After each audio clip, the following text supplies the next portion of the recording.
कभी ऐसा हुआ है कि डेटा सामने पड़ा हो पर उसका आकार ही ऐसा हो कि उसका विश्लेषण करना मुश्किल लगे? आज हम पांडास में डेटा को फिर से आकार देने की कला के बारे में जानेंगे। इसे हम प्यार से डेटा ओरिगैमी भी कह सकते हैं। चलिए शुरू करते हैं। इस पूरी बात को ना अमित की कहानी से समझते हैं। उनके पास एक डेटा टेबल थी जो बहुत ज्यादा लंबी और कह सकते हैं पतली थी। अब देखिए, जानकारी तो उसमें सारी थी, लेकिन उस फॉर्मेट में उसे एक नज़र में समझना या उस पर कोई विश्लेषण करना लगभग नामुमकिन था। ये एक क्लासिक प्रॉब्लम है जो दिखाती है कि कैसे डेटा का आकार उसकी उपयोगिता पर सीधा असर डालता है। तो इसका हल क्या है? कमाल की बात यह है कि हल डेटा को हटाने या बदलने में नहीं है। असली जादू है डेटा के आकार को बदलने में, बिना एक भी जानकारी खोए। ये पॉइंट बहुत ज़रूरी है। इस पूरी प्रक्रिया को समझने का सबसे अच्छा तरीका है डेटा ओरिगैमी का कॉन्सेप्ट। जैसे ओरिगैमी में हम कागज़ के एक ही टुकड़े को मोड़कर अलग अलग सुंदर आकार देते हैं, ठीक वैसे ही हम डेटा को मोड़कर या खोलकर एक ऐसा आकार देते हैं जो हमारे विश्लेषण के लिए सबसे ज़्यादा काम का हो। तो ये डेटा ओरिगामी असल में काम कैसे करती है? देखिए, इसका जो मूल सिद्धांत है वो बहुत ही सरल है। ये बस किसी कॉलम की वैल्यूज़ को पंक्तियों यानी रोज़ में बदलना है या किसी पंक्ति की वैल्यूज़ को कॉलम्स में बदलना है। बाकी सब कुछ अपने आप एडजस्ट हो जाता है। ठीक है, तो अब जब हमें बेसिक आइडिया समझ आ गया है तो देखते हैं कि पैंडास हमें इस काम के लिए कौन-कौन से टूल्स देता है। पैंडास के पास इसके लिए 4 मुख्य टूल्स हैं जो 2 अलग-अलग जोड़ों में आते हैं। तो हमारा रोड मैप कैसा दिखता है? इस स्लाइड में ये बहुत अच्छे से दिख रहा है। हमारे पास 2 जोड़े हैं। एक है पिवट और मेल्ट जो स्टैंडर्ड डेटा के लिए हैं, और दूसरा है स्टैक और अनस्टैक जो तब काम आते हैं जब डेटा थोड़ा कॉम्प्लेक्स यानी मल्टी इंडेक्स वाला हो। चलिए पहले जोड़े से शुरू करते हैं। ये वो टूल्स हैं जो सबसे आम रीशेपिंग के काम को संभालते हैं, मतलब नॉर्मल डेटा स्ट्रक्चर्स के लिए।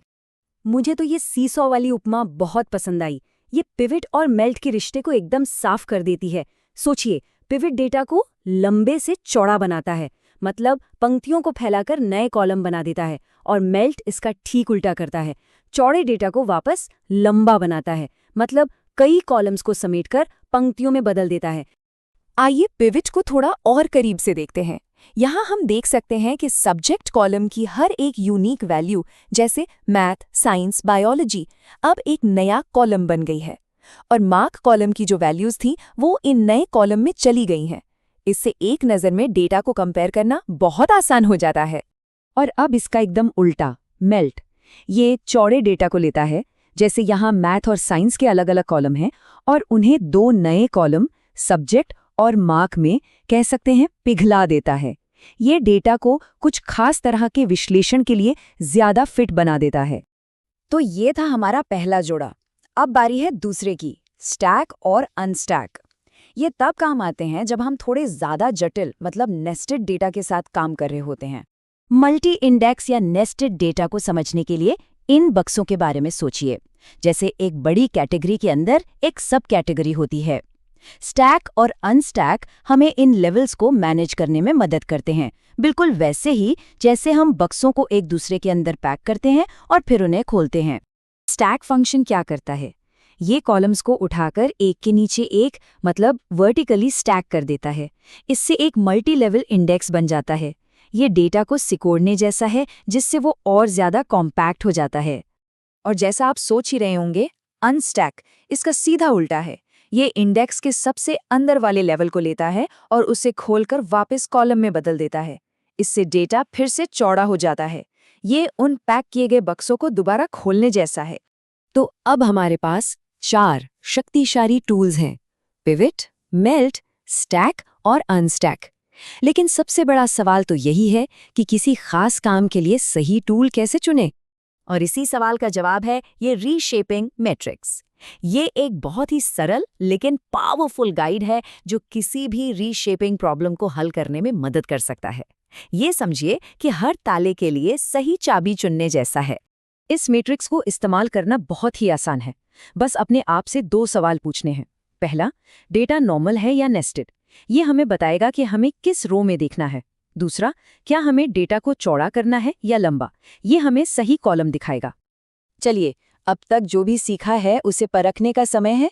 सोचिए कि हमारे पास पेन की बिक्री का एक डेटा सेट है और हमें डेज वाली पंक्तियों को कॉलम में बदलना है ताकि हर दिन की बिक्री अलग अलग कॉलम में दिखे।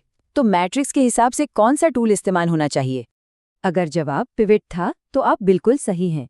डेटा नॉर्मल यानी स्टैंडर्ड है और हम पंक्तियों को कॉलम में बदल रहे हैं, मतलब डेटा को लंबा से चौड़ा बना रहे हैं। तो मैट्रिक्स के अनुसार इसके लिए पिवट ही सही टूल है।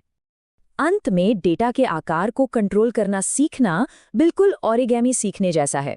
ये हमें एक साधारण सपाट डेटा शीट को लेने और उसे विश्लेषण और समझ के लिए एक सुंदर और उपयोगी रूप में बदलने की शक्ति देता है।